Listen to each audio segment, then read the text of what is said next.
Waylander, Chapter 14. Danielle and Waylander made love in a sheltered hollow away from the wagons, and the experience shook Waylander. He could not recall a moment of penetration, nor any sense of passion. He had been filled with a desire to be closer to Danielle, to somehow absorb her body into his own, or perhaps lose his own within hers. And for the first time in many years he had ceased to be aware of movement around him. He had been lost within the love-making. Now alone, fear tugged at him. What if Gandigus had crept upon them? What if the Nadir had returned? What if the Brotherhood? What if? Pudel was right. Love was a greater enemy at this time. You are getting old, he told himself. Old and tired. He knew he was no longer as swift or as strong, and the silver hairs were multiplying. Somewhere, out in the vast blackness of the world, was a young killer more swift, more deadly than the legendary Waylander. Was it Gandigus, or one of the Brotherhood? The moment of drama with the Nadir had been telling. Waylander had survived it on experience and bluff, for with Danielle beside him, he had not wanted to die.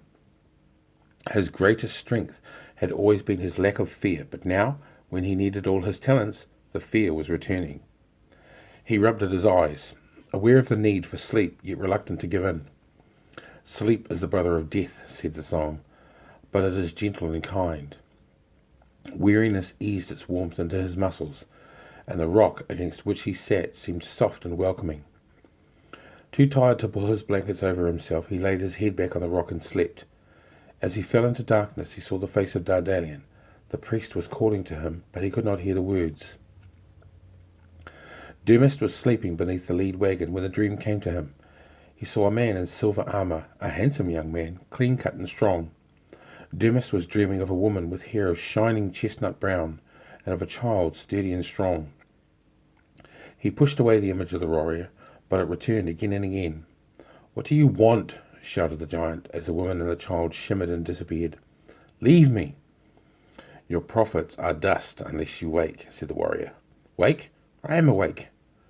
"You are dreaming. You are Dros, and you lead the wagons to Golgotha." "Wagons? Wake up, man. The hunters of the night are upon you." The giant groaned and rolled over.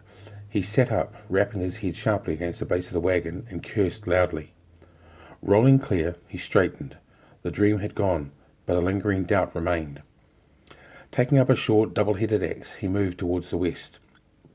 Danielle woke with a start. The dream had been powerful, and in it Dardalian had urged her to seek Waylander.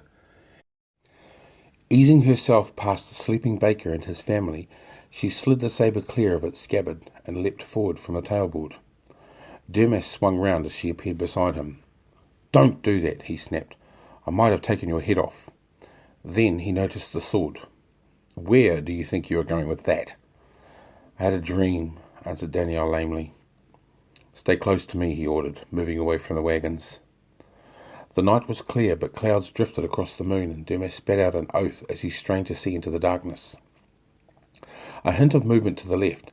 His arm swept out, knocking Danielle from her feet. Arrows hissed by him as he dived for the ground.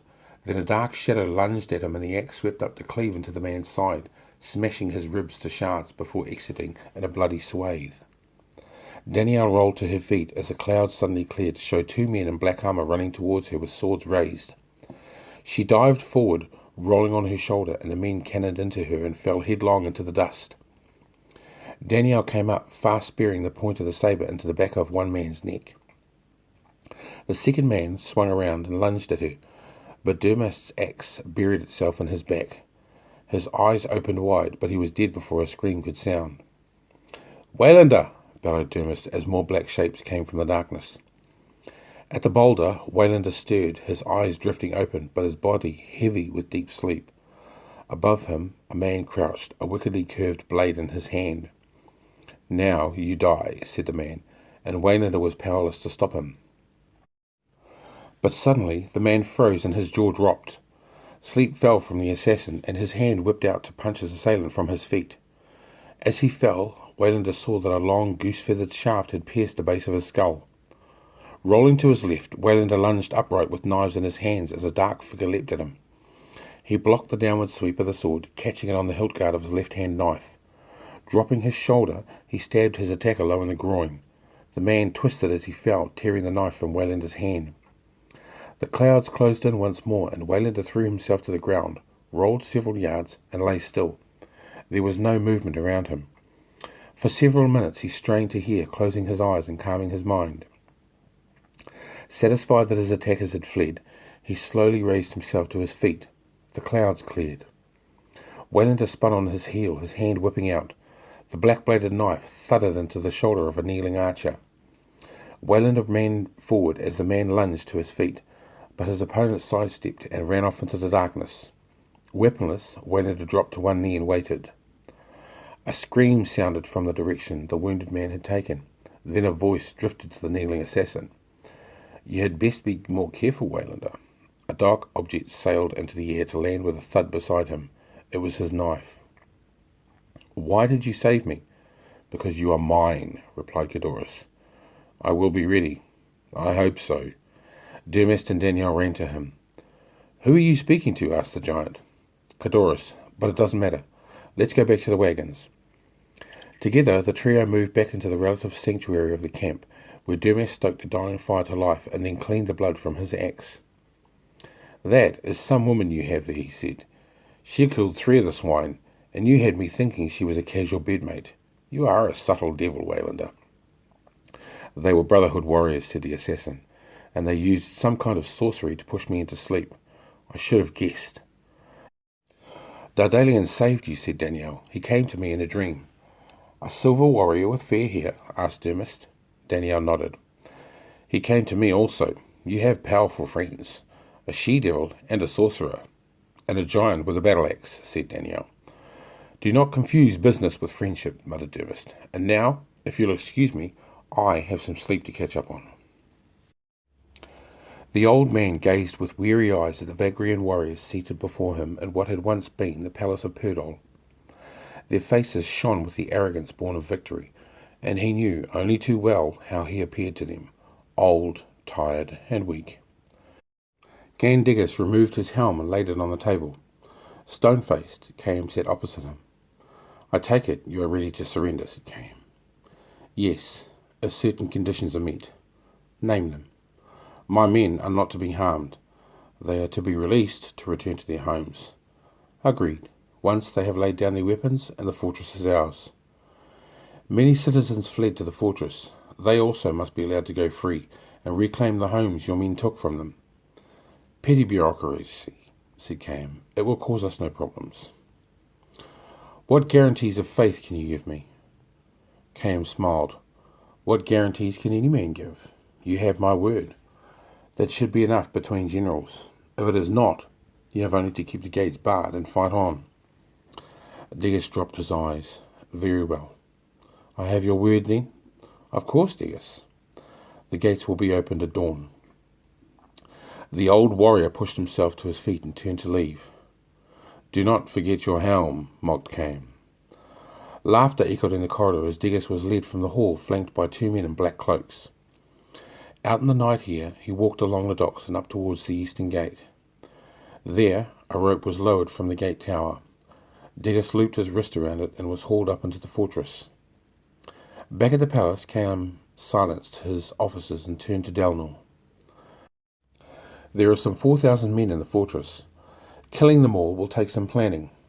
I don't want a mountain of rotting corpses spreading plague and disease. I suggest you split the prisoners into 20 groups, then take them down to the harbour group by group. There are a score of empty warehouses. Kill them and cart their bodies into the discharged grain ships. Then they can be dumped at sea." "Yes, my lord.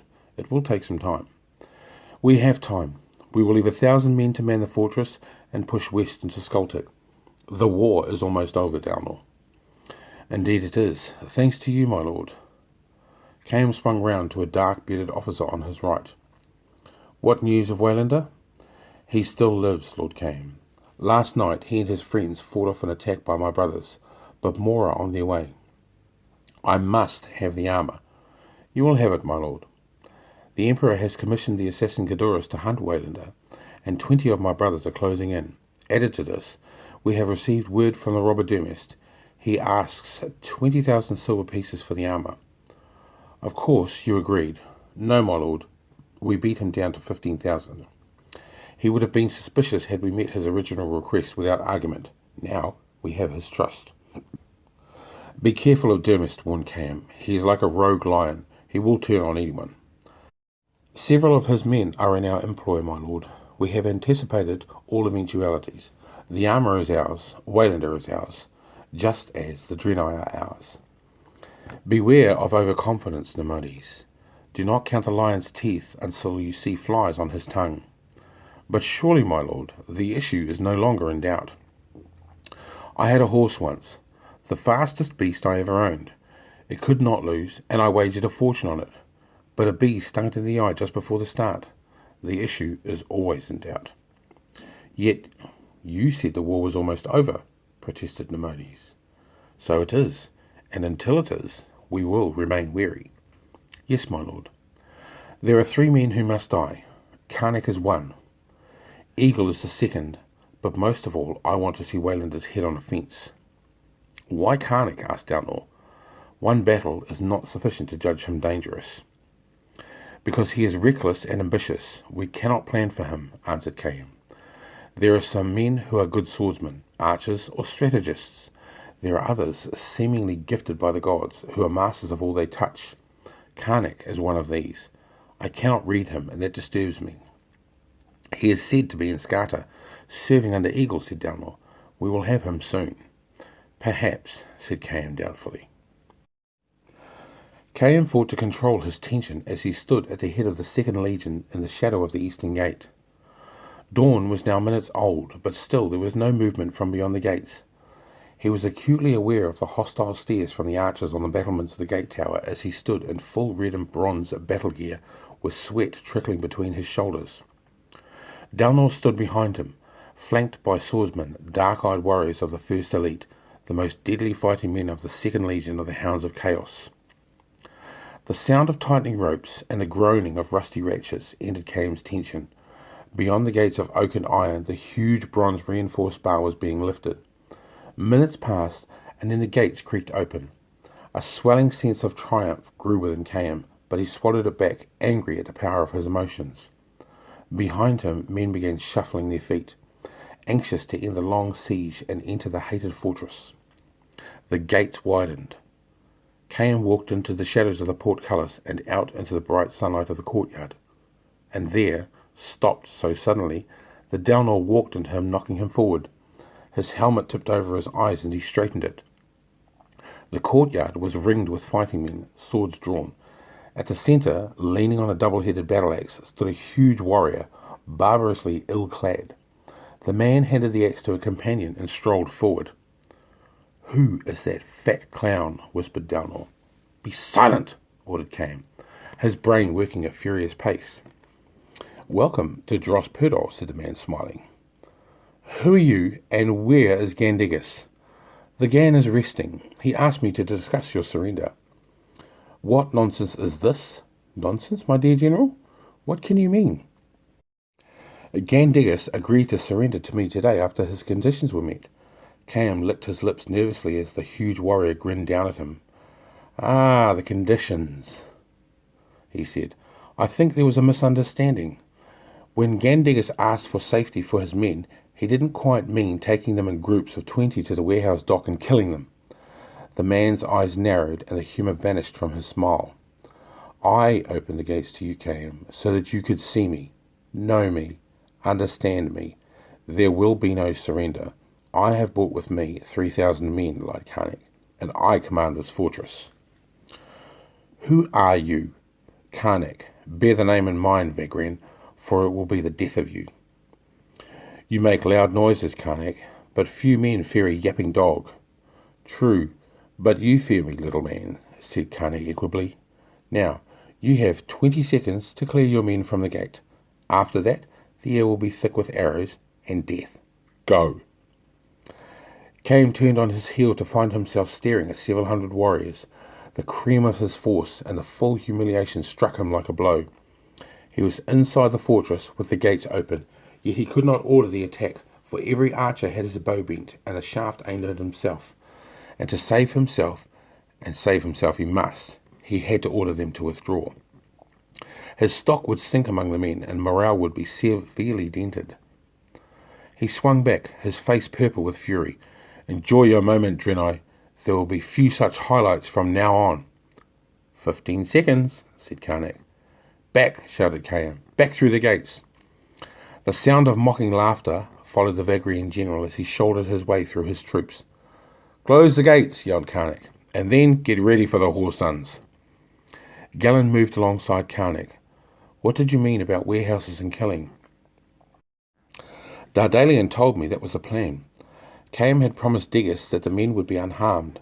It was a foul lie, and exactly what you would expect from Kayam, but Degas was too wary to see it." "Speaking of weariness," said Galen, "having spent more than 10 hours burrowing through rock below the dungeons, I am feeling a little weary myself." Kayam thumped him hard between the shoulder blades. "Your men worked well, Galen. The gods only know what would have happened had we arrived an hour later. Still, it is good to know we are riding a lucky horse, huh?" "Lucky, General? We have burrowed our way into a besieged fortress and have angered the most powerful general on the continent. Tell me what's lucky?" Karnak chuckled. "He was the most powerful general on the continent, but he suffered today. He was humiliated. That won't help him. It will open a little tear in his cloak of invincibility." Jonat stalked the wall, shouting at the 50 men under his command. They had been disgraced that morning, breaking in panic as the Vagrians cleared the wall beside the gate tower. With 10 swordsmen, Jonat had rushed in to plug the gap, and by some miracle, the rangy, black-bearded Legion rider had escaped injury, though 6 of his comrades had died beside him. Karnak had seen the danger and run to Jonat's aid, swinging a huge, double-headed battle-axe, followed by 100 fighting men. The battle by the gate tower was brief and bloody, and by the end of it, the men of Jonat's section had returned to the fighting. Now, with dusk upon them and the sun sinking in fire, Jonat lashed them with his tongue. Beyond his anger, the tall warrior knew the cause of their panic, even understood it. Half the men were Legion warriors, half were conscripted farmers and merchants.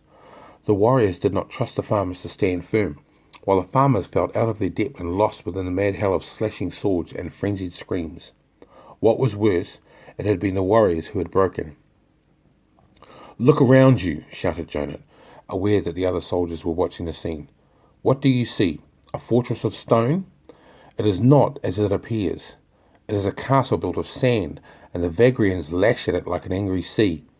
It stands only so long as the sand binds it together. You understand that, you dolts? Today you fled in terror, and the Vagrians breached the wall. Had it not been retaken swiftly, they would have flowed into the courtyard behind the gates, and the fortress would have become a giant tomb. Can you not get it through your heads that there is nowhere to run? We fight or we die. 6 men died beside me today. Good men, better men than you. You think of them tomorrow when you want to run." One of the men, a young merchant, hawked and spat. "I did not ask to be here," he said bitterly. "Did you say something, rabbit?" hissed Jonat. "You heard me." "Yes, I heard you, and I watched you today, sprinting away from the wall like your backside was on fire." "I was trying to catch up with your Legion soldiers," snapped the man. "They were leading the retreat." An angry murmur greeted his words, but this fell to silence as a tall man moved along the battlements. He placed his hand on Jonat's shoulder and smiled apologetically. "May I say a few words, Jonat?" "Of course, sir." The officer squatted down amongst the men and removed his helm. His eyes were grey-blue and showed the weariness of 6 days and nights of bitter struggle. He rubbed at them wearily, then looked up at the young merchant. "What is your name, my friend?" "Andric," replied the man suspiciously. "I am Galen. What Jonat said about a castle of sand was a truth to remember, and was well put. Each one of you here is vital. Panic is a plague which can turn a battle, but so is courage. When Jonat led that suicidal countercharge with only 10 men, you all responded. You came back. I think you are the stronger for it. Beyond these walls is an enemy of true malevolence, who has butchered his way across Drenai lands, slaying men, women, and children. He is like a rabid animal, but he stops here, for Dros Pudel is the leash around the mad dog's neck. An eagle will be the lance that destroys him. Now, I am not one for speeches, as Jonat here will testify. But I would like us all to be brothers here, for we are all Draenei, and in reality, we are the last hope of the Draenei race. If we cannot stand together on these walls, then we do not deserve to survive. Now look around you, and if you see a face you do not recognize, ask a name. You have a few hours before the next attack. Use them to get to know your brothers. Gellin pushed himself to his feet, replaced his helm, and moved away into the gathering darkness, taking Jonat with him. That there is a gentleman, said Vanek, leaning his back to the wall and loosening the chin strap of his helm. One of the 10 to fight beside Jonat, he too had come through without a scratch, though his helm had been dented in 2 places and now sat awkwardly on his heads. You listen to what he said. You take it in like it was written on tablets of stone. For those of you brothers who don't know me, my name is Vanek. Now I am a lucky bastard, and anyone who feels like living ought to stay close to me. Anyone who feels like running tomorrow can run in my direction, because I am not going through those 2 speeches again. You think we can really hold this place, Vanek? Asked Andric, moving over to sit beside him. All day ships have been arriving, bringing more Vagrians, and now they're building a siege tower. I suppose it keeps them busy, answered Vanek. As for the men, where do you think they are coming from? The more we face here, the less there are of them elsewhere. In short, brother Andric, we are bringing them together like pus in a boil. You think Karnak would have come here if he thought we could lose? The man's a political whoreson. Pudel is a stepping stone to glory. That's a little unfair, said a lantern-jawed soldier with deep-set eyes. Maybe it is, brother Dagon, but I speak as I see. Do not misunderestimate me. I respect the man. I'd even vote for him. But he's not like us. He has the mark of greatness on him, and he put it there himself, if you understand me. I don't, said Dagon. As far as I can see, he's a great warrior, and he's fighting for the Draenei, same as me. Then let's leave it at that, said Vanek, smiling. We both agree he's a great warrior, and brothers like us shouldn't quarrel. Above them in the gate tower, Karnak, Dundas and Gellin sat under the new stars and listened to the conversation. Karnak was grinning broadly as he signalled Gellin to the other side of the ramparts, where their talk could not be overheard. Intelligent man, that Vanek, said Karnak softly, his eyes locked on Gellin's face. Gellin grinned. Yes, he is, sir, except for women. There isn't a man alive who knows how to deal with women, said Karnak. I should know. I've been married 3 times and never learned a damn thing. Does Vanek worry you, sir? Karnak's eyes narrowed, but there was a glint of humour in them. And if he does? If he did, you wouldn't be a man I follow. Well put. I like a man who stands by his own. Do you share his views? Of course, but then so do you. There are no saga poet heroes. Each man has his own reason for being prepared to die, and most of the reasons are selfish, like protecting wife, home, or self. You have bigger dreams than most men, General. There's no harm in that. I'm glad you think so, said Karnak, and he just sarcasm in his voice. When you do not want to hear the truth, sir, let me know. I can lie as glibly as any man. The truth is a dangerous weapon, Gellin. For some it is like sweet wine, for others it is poison, yet it remains the same. Go and get some sleep. You look exhausted, man. What was all that about? Asked Dundas as Gellin moved into the torchlit stairwell. Karnak shrugged and walked to the ramparts, gazing out over the campfires of the Vagrian army around the harbour. 2 ships were gliding on a jet-black sea towards the docks, their decks lined with men. Gellin worries me, said Karnak. In what way? He's a good officer. You've said that yourself. He gets too close to his men. He thinks he is cynic, but in fact he's a romantic, searching for heroes in a world that has no use for them. What makes a man like that? Most men think you are a hero, sir. But Gellin does not want a pretend hero, Dundas. What was it Vanek called me? A political whoreson? Is it a crime to want a strong land where savage armies cannot enter? No, sir, but then you are not a pretend hero. You are a hero who pretends to be otherwise. But Karnak appeared not to have heard. He was staring out over the harbour as 3 more ships ghosted in towards the jetty. Dardalian touched the wounded soldier's forehead, and the man's eyes closed, the lines of pain disappearing from his face. He was young, and had not yet found a need of a razor, yet his right arm was hanging from a thread of muscle, and his torn stomach was held in place by a broad leather belt. There is no hope for this one, Astila's mind pulsed. I know, answered Dardalian. He sleeps now, the sleep of death. The makeshift hospital was packed with beds, pallets and stretchers.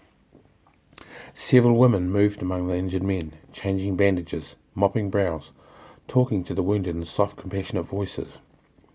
Karnak had asked the women to help, and their presence aided the men beyond even the skill of the surgeons, for no man likes to appear weak before a woman, and so the injured gritted their teeth and made light of their wounds.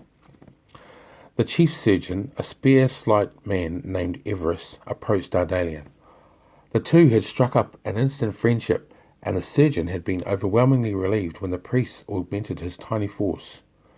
We need more room, said Everest, wiping his sweating brow with a bloody cloth. It is too hot in here, said Dardalian. I can smell disease in the air. What you can smell is the corpses below. Gandigus had nowhere to bury them. Then they must be burnt. I agree, but think of the effect on morale. To see your friends cut down is one thing. To see them tossed on a raging fire is another. I'll talk to Karnak.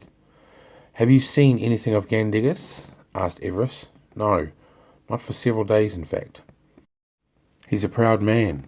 Most warriors are. Without that pride, there would be no wars. Karnak used hard words on him, called him a coward and a defeatist. Neither was true.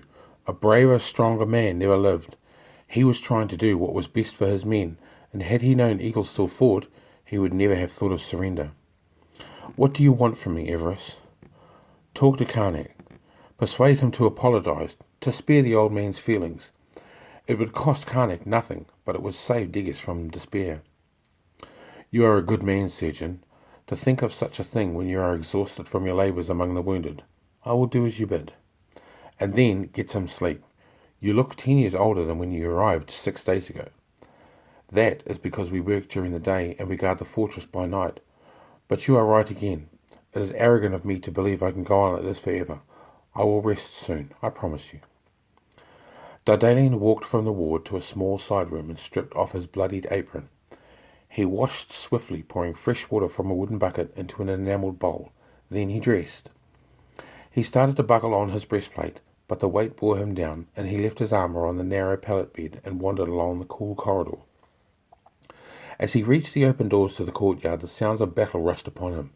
Clashing swords and bestial screams, shouted orders, and the anguished wails of the dying.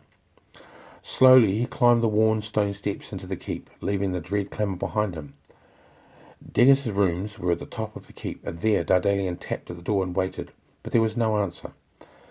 He opened the door and stepped inside. The main room was neat and spartanly furnished with a carved wooden table and several chairs. Rugs were laid before a wide hearth, and a cabinet stood by the window. Dardalian sighed deeply and strode to the cabinet. Inside were campaign medals ranging over 40 years and some mementos. A carved shield presented to Gandigus to celebrate a cavalry charge, a dagger of solid gold, a long silver sabre with the words "For the One" etched in acid on the blade. Dardalian sat down and opened the cabinet. On the bottom shelf were the diaries of Diggis, one for every year of his military service.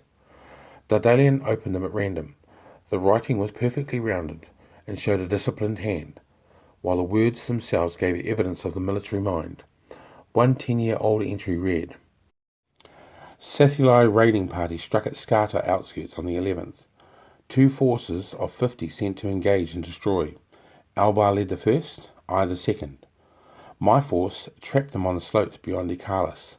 Frontal charge hazardous, as they were well protected by boulders. I split the force into 3 sections, and we climbed around and above them, dislodging them with arrows. They tried to break out at dusk, but by then I had deployed Albar's men in the Arroyo below, and all the raiders were slain. Regret to report we lost 2 men, Esdric and Garland, both fine riders. 18 raiders were dispatched. Dardalian carefully replaced the diary, seeking the most recent. The writing was more shaky now. We enter the 2nd month of siege, and I see no hope of success. I am not able to sleep as I used to. Dreams, bad dreams fill my night hours. And then, hundreds dying. I have started to experience the strangest visions. I feel that I am flying in the night sky, and I can see the lands of the Drenai below me. Nothing but corpses. Nearlad dead, Eagle dead, all the world is dead, and only we mock the world of ghosts. 10 days earlier, Diggers had written, "My son Elnar died today defending the gate tower. He was 26 and strong as a bull, but an arrow cut him down and he fell out over the wall and onto the enemy. He was a good man, and his mother, bless her soul, would have been proud of him. I am now convinced that we stand alone against Vagrian and know we cannot hold for long. Cam has promised to crucify every man, woman and child in Pudel unless we surrender, and the dreams have begun once more, whispering demons in my head. It is getting so hard to think clearly." Dardalian flipped the page. "Karnak arrived today with 1,000 men. My heart soared when he told me Eagle still fought, but then I realized how close I came to betraying everything I have given my life to protect. Cain would have slain my men, and the Draenei would have been doomed. Harsh words I heard from young Karnak, but richly deserved they were. I have failed." And the last page. "The dreams have gone, and I am at peace. It occurs to me now that through all my married life, I never spoke to Ruler of love. I never kissed her hand as courtiers do, nor bought her flowers. So strange. Yet all men knew I loved her, for I bragged about her constantly. I once carved her a chair that had flowers upon it. It took me a month, and she loved the chair. I have it still." Dardalian closed the book and leaned back in the chair, gazing down on the lovingly carved and polished wood. It was a work of some artistry. Pushing himself to his feet, he walked to the bedroom where Diggers lay on blood-soaked sheets, his knife still in his hand. His eyes were open, and Dardalian gently closed the lids before covering the old man's face with a sheet. "Lord of all things," said Dardalian, "lead this man home."